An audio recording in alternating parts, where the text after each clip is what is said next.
আপনাদের হয়তো অনেকের মনে আছে যে এই অন্তর্বর্তীকালীন সরকার দায়িত্ব নেওয়ার শুরুর দিকে আমি একটা কথা বলেছিলাম। আমি বলেছিলাম এই সরকারকে প্রকৃত অর্থে যারা ভোগাবে তারা হলো প্রশাসন, তারা হলো আমলা। এই আমলারা এই সরকারকে প্রকৃত অর্থেই ভোগাবে। এবং সেটা বলতে যে আমি আরো একটা কথা বলেছিলাম, সেটা বলেছিলাম যে স্বৈরাচারী হাসিনা গণভবন থেকে পালিয়েছে। হাসিনা গণভবনে নেই, কিন্তু হাসিনা সচিবালয়ে আছে। হাসিনা সারা দেশের প্রশাসন জুড়ে আছে। বলেছিলাম কেন? আমি বলেছিলাম এই কারণে যে হাসিনা সরকারকে যারা টিকিয়ে রেখেছিল সেই প্রশাসন কিন্তু এখনো, তখনও ছিল, এখনো আছে, বহাল তবিয়তে রয়ে গেছে। বলতে গেলে দৃশ্যত মুখ্যত যাই বলেন আপনারা, এই প্রশাসনই এখনো পর্যন্ত সরকারকে চালাচ্ছে। হাসিনা দেশ রাজধানী থেকে দেশটাকে পরিচালনা করত, নানা রকম তার দুঃশাসন পরিচালনা করত, এবং সেটা বাস্তবায়ন করতো কারা? 64 জেলার 64 ডিসি। তারা এক একজন স্বৈরাচারের মিনি সংস্করণ ছিল। দেশের প্রত্যেকটা সচিবালয়ে একজনকে সচিব ছিল, তারাও সেটাই ছিল।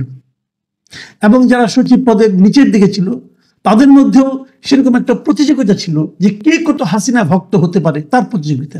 কজনকে সরানো গেছে আমি জানি না, কিন্তু তারাই এখনো প্রাধান্য বিস্তার করে গেছে।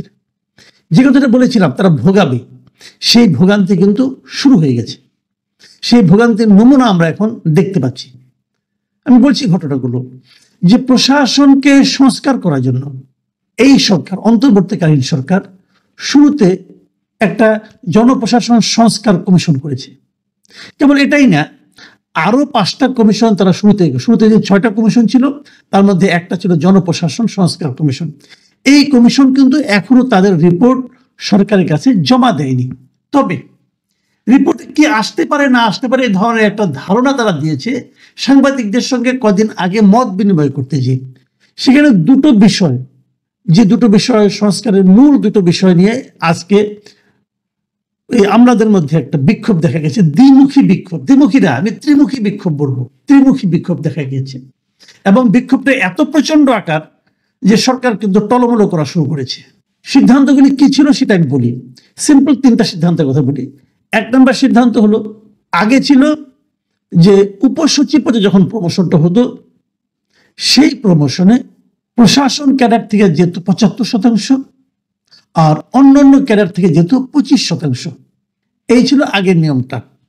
নতুন নিয়ম যেটা হচ্ছে, যেটা প্রস্তাবনা দেওয়া হয়েছে, সেটা হলো এই জায়গাটাতে প্রশাসন ক্যাডার থেকে নেওয়া হবে 50%, আর বাকি 25টা যে ক্যাডার আছে সেই বাকি 25 ক্যাডার থেকে নেওয়া হবে 50%। এই হলো সরকারের একটা সিদ্ধান্ত। তারা বলতে চাচ্ছে এই ধরনের একটা প্রস্তাব আমরা এই কমিশন সরকারের কাছে দেবে। আরেকটা সিদ্ধান্তের কথা তারা সুপারিশের করেছে, সিদ্ধান্ত ঠিক সুপারিশ বলতে পারেন আপনি। আরেকটা সুপারিশের কথা তারা বলেছে, সেই সুপারিশটা হলো শিক্ষা এবং স্বাস্থ্যকে তারা ক্যাডারে রাখবে না। জুডিশিয়াল সার্ভিস কমিশন যেরকম আছে সেরকম এটাকে জুডিশিয়াল সার্ভিস কমিশনের মধ্যে নিয়ে যাবে, তারা ক্যাডারভুক্ত হবে না। এই দুটো সিদ্ধান্ত। অনেকে হয়তো বিষয়গুলো বুঝবেন না, সাধারণ মানুষ যারা আছেন, যে ক্যাডার কি ভাই, এটা করলে কি হয় না হয়, নানা ধরনের কথা। আমি আপনার সংক্ষেপে কিন্তু এতটুকু বলি আপনার বোঝার সুবিধার্থে, সহজ করে বলার জন্য। ওই যে বিসিএস পরীক্ষা হয় না, এই বিসিএস পরীক্ষা যারা পাশ করে তারাই কিন্তু ক্যাডার, বেসিক্যালি তারাই সরকারের ক্যাডার হয়। ক্যাডার মানে এখান থেকে প্রথমে সহকারী কমিশন হয়, সেক্রেটারি হয়, সহকারী সচিব হয়, তারপর সেখানে প্রমোশন পেতে পেতে উপসচিব, যুগ্ম সচিব, অতিরিক্ত সচিব, তারপরে সচিব, তারপরে সিনিয়র সচিব, এই পদগুলি তারা আস্তে আস্তে আস্তে পায়। কিন্তু এতদিন একটা বৈষম্য এটা নিয়ে ছিল। সেই বৈষম্যটা কোথায়? বৈষম্য হলো আসলে এই ক্যাডার সার্ভিসে মূলত রাজ করতো, মানে মূলত কর্তৃত্ব ফলাতো প্রশাসন ক্যাডারের লোকেরা। সচিব হতো ম্যাক্সিমাম প্রশাসন ক্যাডারের লোক, তাদের দিক থেকে সচিব হতো। মানে উপসচিবের পরের থেকে তারাই হতে থাকতো, তারাই সমস্ত রাজত্ব করতো, তাদেরই কর্তৃত্ব চলতো।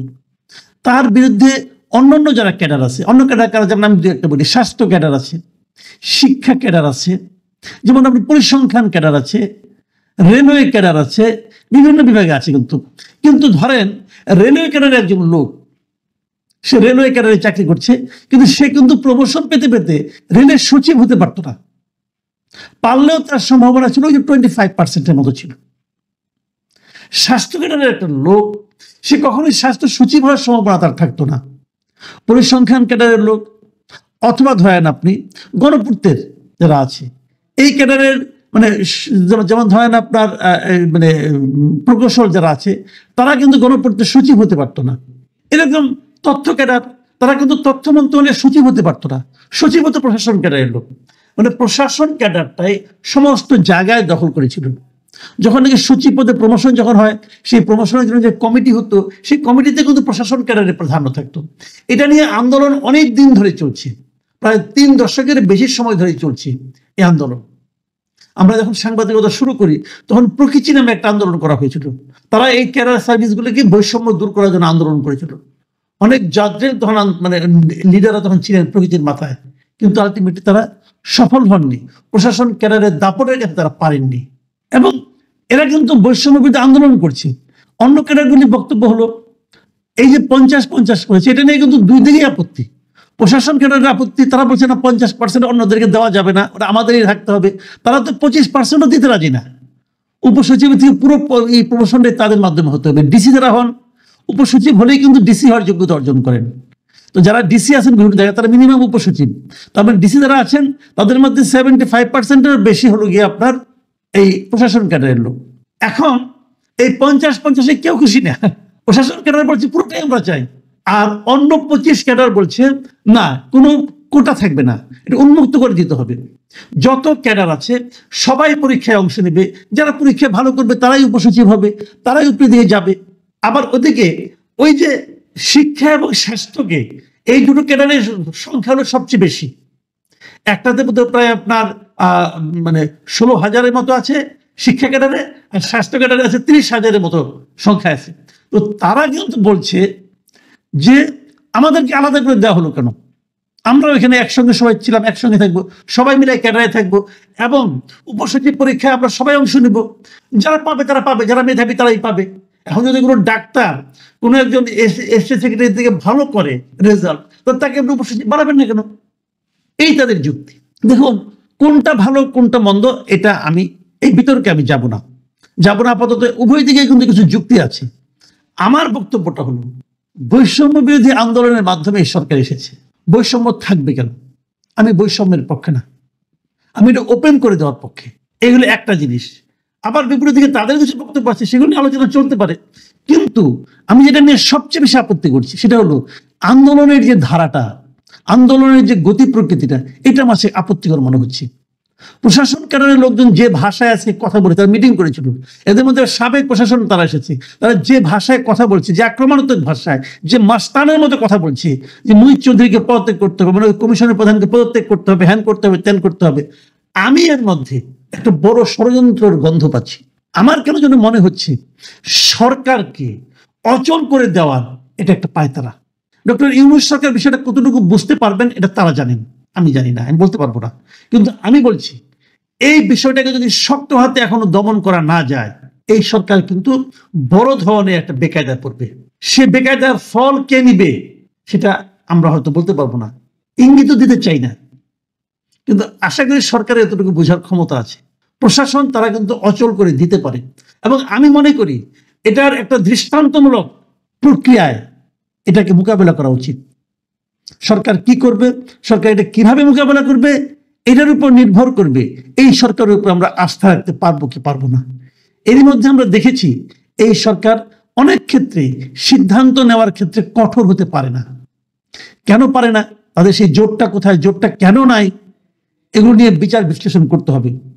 আমি কোনো সমাধান জানি না, আমি সমাধান দিতেও চাই না। অনেকে বলবেন, বাবা তুমি সব বুঝো নাকি, তুমি সমাধান দাও কেন? আমি সব বুঝি না, এই জন্য আমি সমাধান আমার মাথায় কিছু থাকলেও আমি বলতে চাই না। আমি কেবল এটুকু বলতে চাই, আমি যতটুকু বুঝি, আমি যতটুকু মানে ধারণা করতে পারি, তার আলোকে আমি বলতে চাই, এইটাকে যদি ইমিডিয়েট দৃঢ়ভাবে এটাকে যদি হ্যান্ডেল করা না যায়, আমাদের এই ডক্টর ইউনূস সরকার একটা বড় ধরনের বিপদে পড়তে যাবে, এবং সেই বিপদ হয়তো আমরা ভাবতেও পারবো না কত বড় বিপদ হবে। প্রিয় দর্শক, আমরা কতদিন অপেক্ষা করতে চাই, দেখতে চাই ডক্টর ইউনূস সরকার এই বিষয়টাকে কিভাবে হ্যান্ডেল করে। আমি শুরুতে যে কথাটা বলেছিলাম আবারও রিপিট করি, একটা